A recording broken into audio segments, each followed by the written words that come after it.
The electricity in Madison Square Garden crackled like lightning before a storm. 3,000 souls packed into the arena, their collective breath forming a cloud of anticipation and judgment hanging over the boxing ring. It was April 1971, just 3 years after Muhammad Ali had been stripped of his heavyweight title for refusing military service. The man once celebrated as the greatest was now viewed by many as a traitor, his name transformed from a chant of adoration to a curse spat from between clenched teeth. Ali stepped through the ropes, his usual swagger present, but something different lingered behind his eyes. The confidence remained unshaken, but there was a new gravity to him, the weight of a man who had sacrificed everything for his principles. As his name was announced, the arena erupted not in cheers, but in a cascade of boos that rained down like poison. "Traitor!" they screamed. "Draft dodger!" The hatred was palpable, thick enough to cut with a knife. If this story has already made you feel something, no matter how small, don't leave without giving back.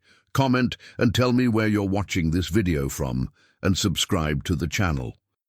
In the third row, 73-year-old Malcolm Green clutched his program with trembling hands.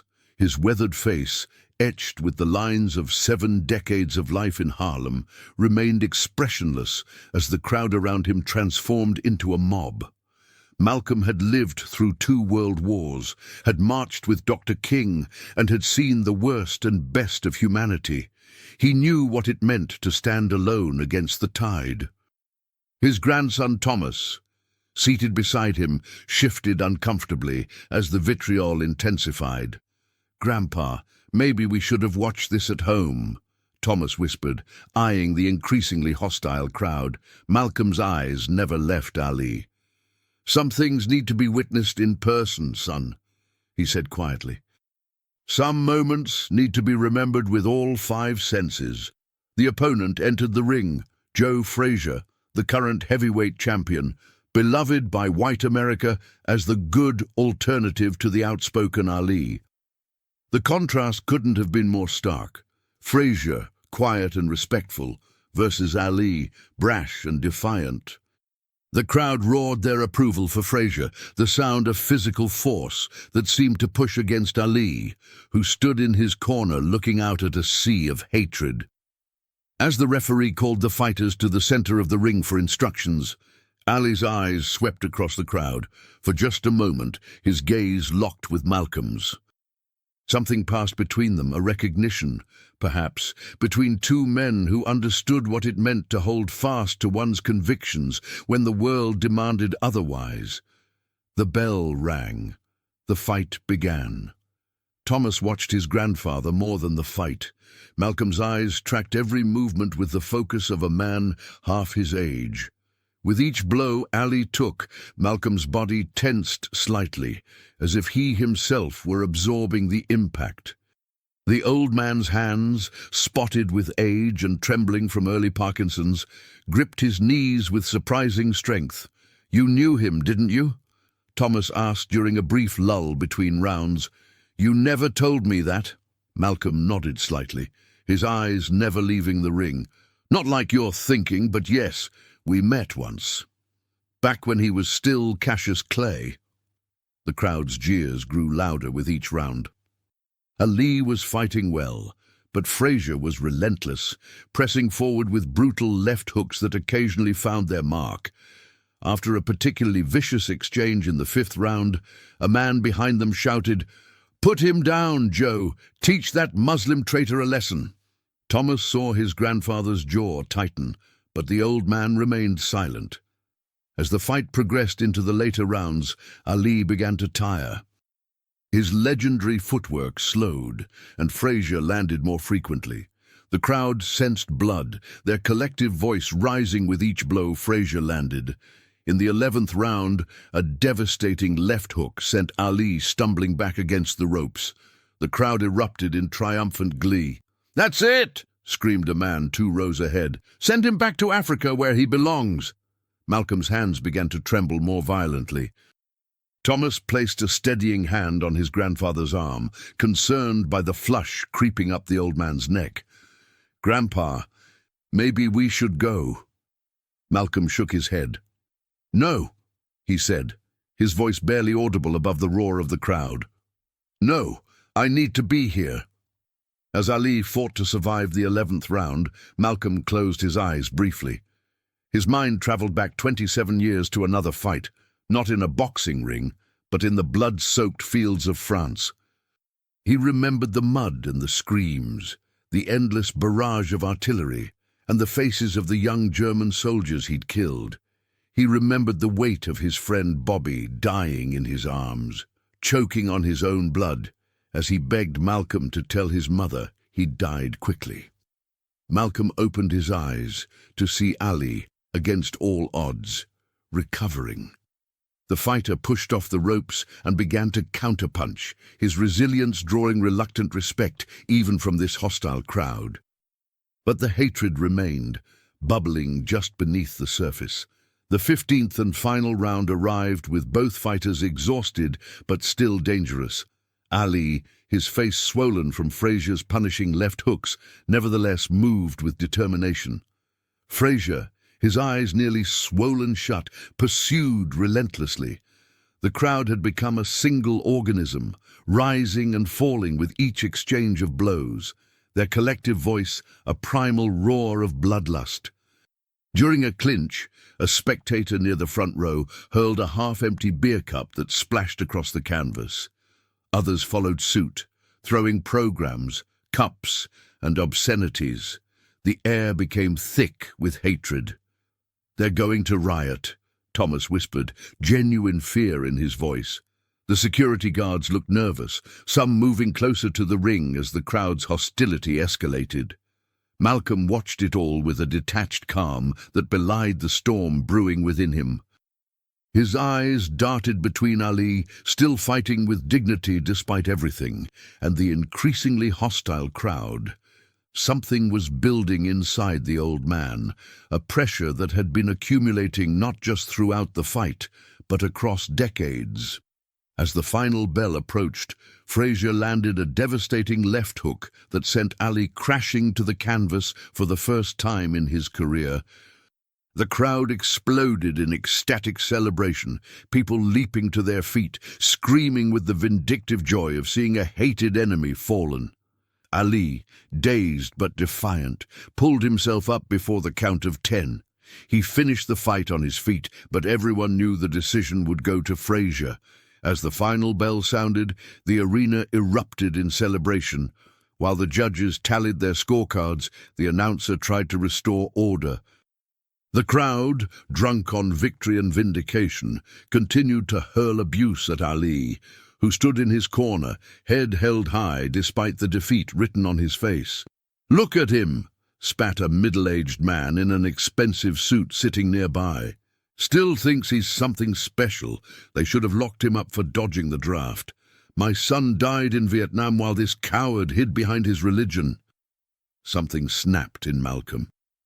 He rose slowly to his feet, his arthritic joints protesting. At 73, he stood just 5 feet 7 inches, his once powerful frame now bent by age. But as he straightened his back, there was something in his bearing that commanded attention. "Grandpa," Thomas whispered, alarmed. "What are you doing?" Malcolm ignored him. The old man reached into his jacket pocket and pulled out something that gleamed dully in the arena lights. Thomas gasped when he realized what it was, a Purple Heart Medal, awarded to his grandfather for wounds received in World War II. The people nearby fell silent, their attention drawn to this elderly man and the medal in his palm. The silence spread outward like ripples in a pond. Malcolm's voice, when it came, was not loud, but it carried with a clarity that cut through the noise of the arena. "I fought in 2 wars for this country," he said, the medal catching the light as his hand trembled. "I killed men younger than most of you. I watched my friends die in mud so deep it swallowed them whole." The silence expanded. section by section falling quiet as people nudged each other, pointing to the elderly black man standing with a combat medal in his outstretched hand. I came home from France in 1945 to a country that still made me drink from separate fountains, Malcolm continued, his voice growing stronger. I couldn't buy a house where I wanted, couldn't vote without risking my life in some places. The announcer had stopped speaking into the microphone, aware that something significant was happening in the stands. Even Ali and Fraser turned to look. When they called me to Korea 5 years later, I went again. Not because I believed in that war any more than this one in Vietnam, but because I still believed America could be what it promised. Malcolm's eyes swept across the now silent section around him. That's patriotism. Loving your country enough to believe it can be better, even when it breaks your heart. Malcolm turned slowly, making eye contact with those around him. That man, he said, pointing to Ali, refused to fight in a war he didn't believe in. He gave up millions of dollars and the prime years of his career for his principles. You call him a coward? His voice cracked with emotion. I've seen cowardice. I've seen men shoot themselves in the foot to avoid combat. I've seen officers send boys to die while they stayed safe behind the lines. Malcolm held up his Purple Heart. This medal means I shed blood for this country. It means I know the cost of war firsthand. And I'm telling you what that man did, standing alone against the government, against public opinion, against people like you. That takes a kind of courage most of you will never know. The arena had fallen into a stunned silence. Thomas stood beside his grandfather, tears streaming down his face. Even the man who had been so vocal about his son dying in Vietnam stared at his shoes, unable to meet Malcolm's gaze. In the ring, Muhammad Ali stood watching, his battered face unreadable except for his eyes, which shone with unmistakable emotion. You don't have to agree with his politics or his religion, Malcolm said, his voice gentler now. But you should respect his courage, because courage, real courage, doesn't always wear a uniform. Sometimes it wears boxing gloves. And sometimes it refuses to fight at all. With that, Malcolm returned the medal to his pocket and slowly sat down. The silence lingered for several heartbeats before being broken by a single person clapping. Then another joined, and another. It wasn't universal. Many remained seated with arms crossed, but a ripple of respectful applause moved through sections of the crowd. When the decision was announced, Fraser by unanimous decision, the celebration was more subdued than it would have been minutes earlier. As Ali left the ring, some still booed, but many others stood in silent respect. The tide hadn't fully turned, but something had shifted in that arena. After the crowd began to disperse, a security guard approached Malcolm and Thomas. "Sir," he said to Malcolm, "someone would like to see you if you're willing." 15 minutes later, in a small room away from the press and the crowds, Malcolm stood face to face with Muhammad Ali. The boxer's face was swollen, his body clearly in pain, but his eyes were clear and focused.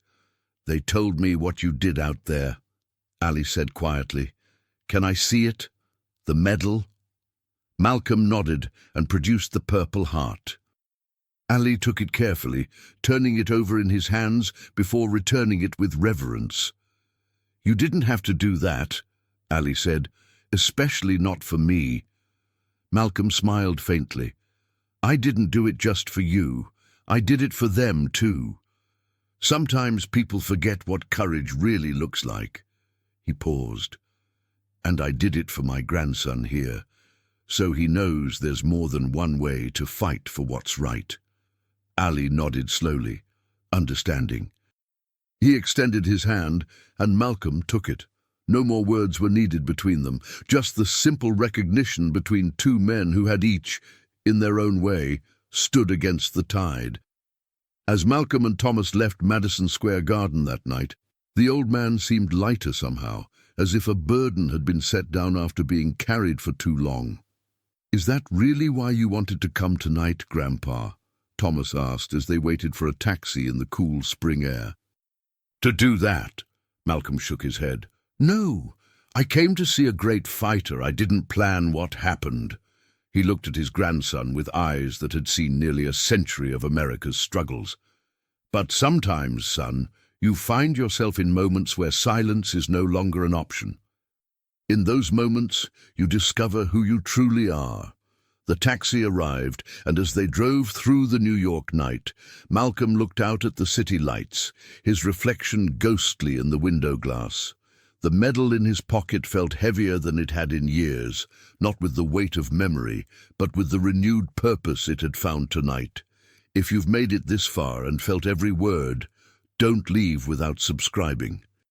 I tell these stories with my heart in my hand to reach people like you who feel, who get emotional, who live. If this really touched you, give back, comment, subscribe. Come be part of this family with me until the next video.